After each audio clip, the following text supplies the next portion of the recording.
The passion going on in Ottawa is absolutely incredible. We have people watching out for the Terry Fox Monument. We have people hanging out at the War Memorial. We have people on shift taking care of these monuments to ensure that nothing happens to these monuments, just like it happened in the South End down here when they spray painted that monument. It's not going to happen here, folks. Thank you so much, Canadians. First of all, I want to say thank you so much to these truckers, because you know what? I'm going to introduce myself in a second as to who I am. Our good friend Romanian Nico there did his best to introduce me, but he doesn't have all the answers, so that's okay. We love him anyway. Let me explain, my friends. The Ottawa truckers, after 22 months of us putting ourselves out there to ask for Canadians to stand up because we knew vaccine mandates were coming, and everybody, including the cops, the doctors, the nurses, and everybody else in society went, oh no, that'll never happen here. Has anybody ever been called a conspiracy theorist here?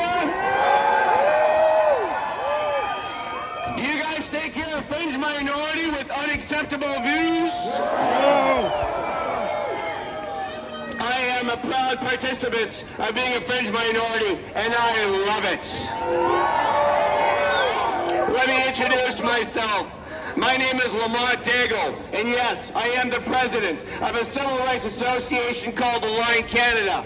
Last year, when we started down there 22 months ago, we started with Vlad and Chris Sky. Have you guys ever heard of those guys? Right. Some of you haven't heard about Lamont. Why? Because a lot of negative media and politicians started putting us down. Why? Because we were the true evolution of a revolution, and we are apolitical and always will be, because these government officials, the ones that got us into this, are not going to be the ones to take us out, my friends. Are you with me? When the politicians come up here, we're going to be cool with that, because you know what? Everybody in this movement has a voice. It's called freedom of choice. It's called freedom of movement, freedom of opinion, and everybody is welcome to have their word. But at the end of the day, there can't be any hate, and at the end of the day, in the week, in all the months and years, you have to ask yourself this question.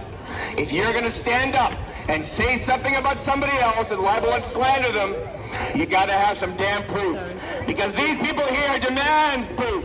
Don't you guys want to know what that guy's talking about? Right. Why don't you bring me some proof? I got $5,000 that says to you, why don't you come and prove what you say about me, my friend? I'm here for the people. I have $3.5 million worth of fines and 21 years in jail if I get convicted. For what? For leading you guys into the streets, because I'm the one, the Line Canada's the one, that brought the first 2,000 people in the streets of Toronto, and the police actually helped me bring the people.